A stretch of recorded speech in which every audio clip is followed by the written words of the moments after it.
बिस्मिल्लाहिर्रहमानिर्रहीम।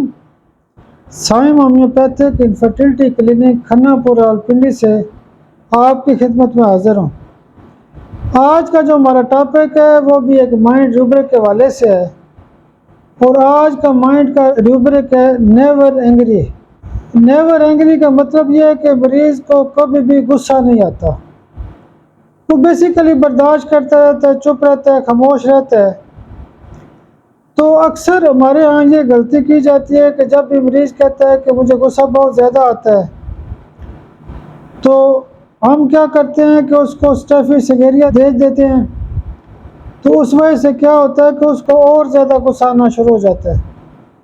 तो मरीज़ आगे कहते हैं कि डॉक्टर साहब आपने कौन सी दवाई दी है, अब तो मुझे गुस्सा ज़्यादा आ रहा है या मेरी घरवाली को गुस्सा ज़्यादा आ रहा है।